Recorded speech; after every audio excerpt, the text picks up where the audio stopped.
नमस्कार दोस्तों। आज हम बात करने वाले हैं एक ऐसी किताब के बारे में जिसने लाखों लोगों की जिंदगी बदल दी। The psychology of money. पैसों से जुड़ी हमारी सोच, आदतें और भावनाएं कैसे हमारी आर्थिक सफलता या असफलता तय करती हैं, ये किताब हमें सिखाती है। मैं आपको अर्जुन की कहानी के जरिए समझाऊंगा कि कैसे पैसे की मनोविज्ञान को समझकर आप भी आर्थिक रूप से मजबूत बन सकते हैं। तो चलिए शुरू करते हैं। अर्जुन एक आम सा लड़का था। एक छोटे शहर में रहता था जहां जिंदगी सादगी और संघर्ष से भरी थी। वो एक सपने देखने वाला था, पर जिंदगी की रफ्तार कभी उसके साथ नहीं चल पाती थी। हर महीने जब उसकी तनख्वाह आती, तो ख्याल आता, क्या मैं कभी अमीर बन पाऊंगा? क्या पैसों का खेल मेरे लिए है? एक दिन अर्जुन को एक किताब मिली जिसका नाम था द साइकोलॉजी ऑफ मनी, यानी पैसे की मनोविज्ञान। जब उसने ये किताब पढ़ना शुरू किया, तो उसे लगा जैसे उसकी जिंदगी का नक्शा बदल गया हो। इस किताब ने उसे ये सिखाया कि पैसा केवल गणित और फॉर्मूले नहीं है। पैसा है हमारी सोच, हमारी आदतें, हमारे डर और हमारे सपने। ये किताब बताती है कि पैसा कामयाबी का पैमाना नहीं, बल्कि उसकी समझ और सही मानसिकता है जो आपको आर्थिक रूप से समृद्ध बनाती है। मॉर्गन हाउसल, जो इस किताब के लेखक हैं, कहते हैं, हम पैसा इसलिए नहीं खोते कि हम कमजोर गणितज्ञ हैं, बल्कि इसलिए खोते हैं क्योंकि हम अपने इमोशंस को नियंत्रित नहीं कर पाते। इस किताब में 12 बेहद महत्वपूर्ण पाठ हैं जो हमें पैसे के प्रति हमारे व्यवहार, हमारी सोच और हमारी भावनाओं को समझाते हैं। मॉर्गन का मानना है कि हर किसी की पैसा संभालने की कहानी अलग होती है। इसलिए किसी और के अनुभव को कॉपी करना जरूरी नहीं, बल्कि अपनी समझ विकसित करना जरूरी है। अध्याय 1। पैसा लॉजिक से नहीं, भावनाओं से चलता है। अर्जुन ने हमेशा सोचा कि पैसा कमाना केवल गणित का खेल है। यदि आप ज्यादा कमाओ तो अमीर बन जाओगे। पर सच्चाई ये है कि पैसा एक लॉजिक से अधिक भावनात्मक चीज है।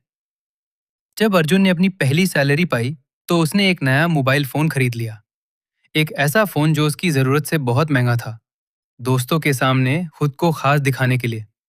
वो फोन उसे खुशी देता था, लेकिन सच्चाई ये थी कि उसने जरूरी खर्चों के लिए पैसा बचाना छोड़ दिया था। मॉर्गन कहते हैं कि पैसा केवल बजट या निवेश की किताबों से नहीं आता, बल्कि उससे जुड़ी हमारी भावनाओं से आता है। हम पैसा इसलिए भी खर्च करते हैं कि हम खुश महसूस करें, सम्मान पाएं या किसी की अपेक्षा पर खरा उतरें। इसलिए जो लोग भावनाओं को समझकर अपने फैसले लेते हैं, वही अमीर बन पाते हैं। सीख। पैसा केवल गणित नहीं है, यह आपकी सोच और भावना से जुड़ा है। अपनी भावनाओं को समझो और उन्हें नियंत्रित करना सीखो।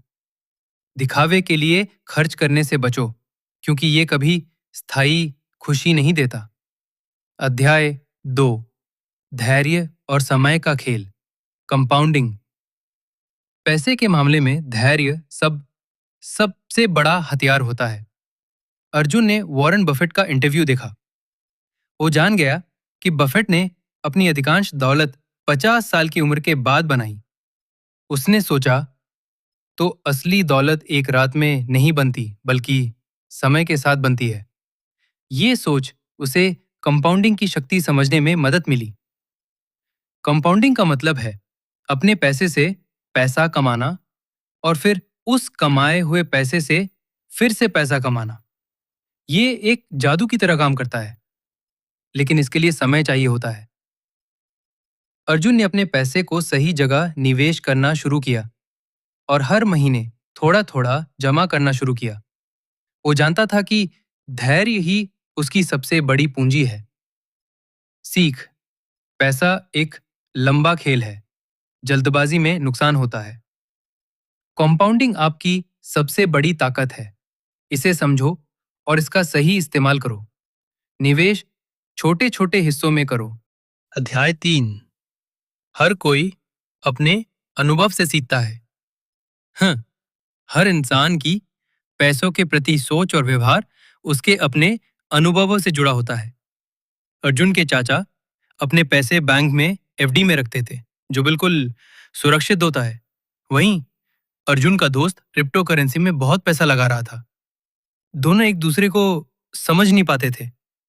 एक सोचता था कि दूसरा पागल है और दूसरा कहता था कि पहला जमाना पीछे रह गया। मॉर्गन कहते हैं कि हम जो भी करते हैं वो हमारे बचपन, हमारे परिवार, हमारे आसपास के माहौल से प्रभावित होता है। इसलिए ये जरूरी नहीं कि आपकी रणनीति दूसरे के लिए भी सही हो। सीख है, अपनी पैसों की सोच को समझो। ये आपके अनुभवों से जुड़ी है। दूसरों के अनुभवों को सुनो, लेकिन ब्लाइंडली फॉलो मत करो। अपनी जरूरतों और परिस्थिति के हिसाब से योजना बनाओ। अध्याय 4। पैसा दिखावे के लिए नहीं, शांति के लिए होता है।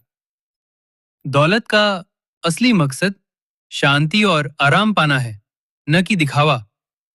अर्जुन ने एक बड़ी कार खरीदी ताकि लोग उसे सफल समझे, पर एक दिन उसने देखा कि लोग उससे ज्यादा कार में रुचि दिखाते थे, न कि उससे। ये महसूस करके उसे समझ आया कि असली दौलत वो है जो आपको मानसिक शांति देती है। मॉर्गन कहते हैं, कई बार लोग अपनी जिंदगी दूसरों को प्रभावित करने में बर्बाद कर देते हैं, जबकि असली खुशी तो अंदर से आती है।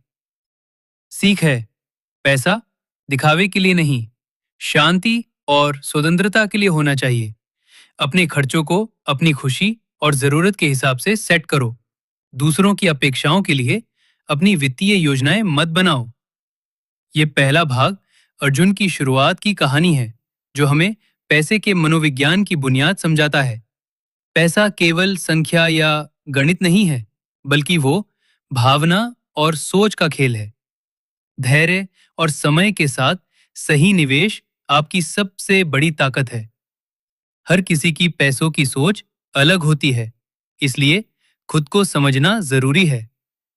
असली दौलत मानसिक शांति है, दिखावे से नहीं। अध्याय 5। अमीरी और दौलत में फर्क समझो। अर्जुन ने जब अपने दोस्त मोहन की शादी में हिस्सा लिया, तो उसे एक बात समझ आई। मोहन के पिता बहुत दौलतवान थे, बड़े बड़े बिजनेस करते थे, मगर मोहन खुद बहुत सादगी से रहता था। उसके पास महंगी कार या बड़े घर नहीं थे। दूसरी ओर अर्जुन के एक पड़ोसी थे, जो दिखावे के लिए महंगे कपड़े पहनते थे और खूब दिखावा करते थे, लेकिन असल में कर्ज में डूबे हुए थे। ये देखकर अर्जुन को एहसास हुआ कि दौलत और अमीरी में फर्क होता है। दौलत वो है जो आपने सहेजा और निवेश किया, जो आपको भविष्य में सुरक्षा देती है। अमीरी वो है जो आप खर्च करते हो और दिखाते हो। अर्जुन ने जाना कि असली अमीरीर वही है जो कमाता भी है और बचाता भी है। मोहन ने अर्जुन से कहा, मैं अपनी जिंदगी में ज्यादा दिखावा नहीं करता, पर मेरी दौलत मेरी वित्तीय आजादी में है। वो कार जो मैं चाहता था, वो मैंने बाद में खरीदी, जब मेरी बचत और निवेश मजबूत हुए। सीख, अमीरी दिखावे में है, दौलत आपके बचत और निवेश में। खर्च से ज्यादा बचत जरूरी है। असली दौलत मानसिक शांति और सुरक्षा देती है। अध्याय 6। फाइनेंशियल प्लानिंग और अनिश्चितता को समझो। अर्जुन ने सोचा कि पैसा कमाने के लिए एकदम सटीक प्लान बनाना चाहिए, पर असलियत में जिंदगी अनिश्चितताओं से भरी है। मॉर्गन कहते हैं कि योजना बनाना जरूरी है, लेकिन उसे लचीला रखना भी उतना ही जरूरी है। एक बार अर्जुन ने अपनी नौकरी छोड़ने और बिजनेस शुरू करने की ठानी। उसने सब कुछ प्लान किया था, लेकिन अचानक महामारी आई और उसका बिजनेस प्रभावित हुआ। उसने महसूस किया कि जिंदगी कि में कुछ भी हमेशा वैसा नहीं रहता जैसा हम सोचते हैं। सीख, भविष्य के लिए योजना बनाएं, लेकिन अनिश्चितता को भी स्वीकार करें। बचत और आपातकालीन फंड बनाएं। वित्तीय फैसले करते वक्त सुरक्षा को प्राथमिकता दें। अध्याय 7। अपनी तुलना दूसरों से मत करो। अर्जुन को अपने सोशल मीडिया पे दोस्तों की लग्जरी लाइफ देखकर हमेशा जलन होती थी। वो सोचता था, क्यों मैं उनके जैसा नहीं हूं। पर मॉर्गन कहते हैं, हर किसी की यात्रा अलग होती है। अर्जुन ने अपने एक मित्र से बात की, जिसने कम उम्र में बहुत पैसा कमाया, लेकिन बड़ी लाइफस्टाइल की वजह से कर्ज में डूब गया। अर्जुन ने समझा कि तुलना करना नुकसानदेह हो सकता है। सीख, दूसरों से अपनी तुलना मत करो, अपनी वित्तीय यात्रा पर ध्यान दो। खुश रहो, जो तुम हो और जहां हो। अध्याय 8। सफलता को लंबे समय तक बनाए रखना कठिन होता है। अर्जुन के पिता ने उन्हें बताया कि उनके परिवार ने कई बार दौलत बनाई और कोई भी।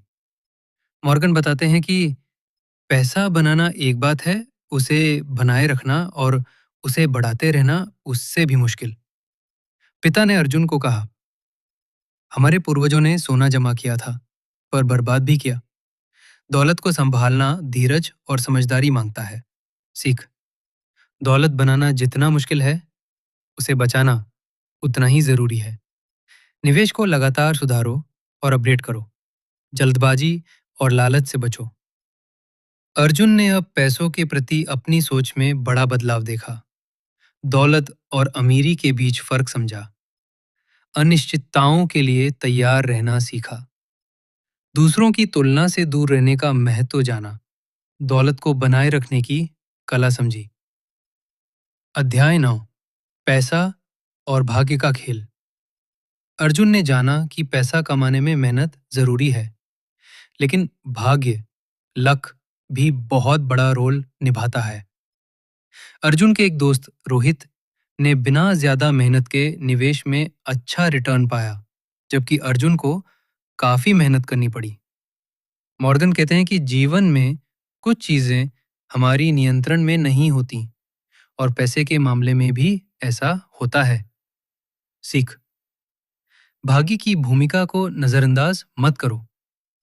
सफलता में मेहनत के साथ साथ सही समय और मौके का भी योगदान होता है। भाग्य पर निर्भर रहना नहीं, बल्कि तैयार रहना जरूरी है। अध्याय 10। जब आप समझदार बने, जब आप तो भी गलतियां होती हैं। अर्जुन ने देखा कि पैसा संभालते समय सही फैसले करना आसान नहीं होता। अर्जुन ने एक बार एक निवेश योजना में पैसा लगाया, जो बड़ा घाटा लेके आई। मॉर्गन बताते हैं कि हर कोई गलतियां करता है, पर समझदारी ये है कि उनसे सीखे और फिर आगे बढ़े। सीख, गलतियां फाइनेंशियल सफर का हिस्सा है। उनसे सीखना और धैर्य रखना महत्वपूर्ण है। जल्दबाजी में निर्णय मत लो। अध्याय 11।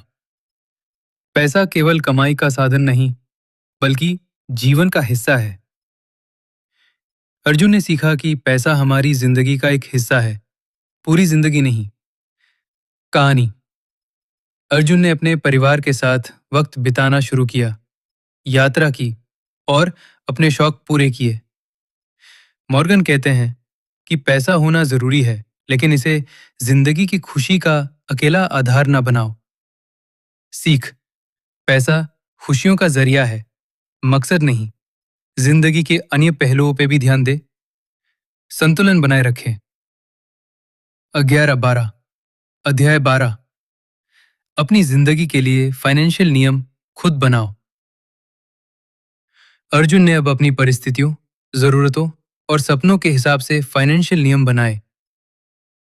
कहानी, अर्जुन ने तय किया कि वो जरूरत से ज्यादा कभी कर्ज नहीं लेगा और हमेशा आपातकालीन फंड रखेगा।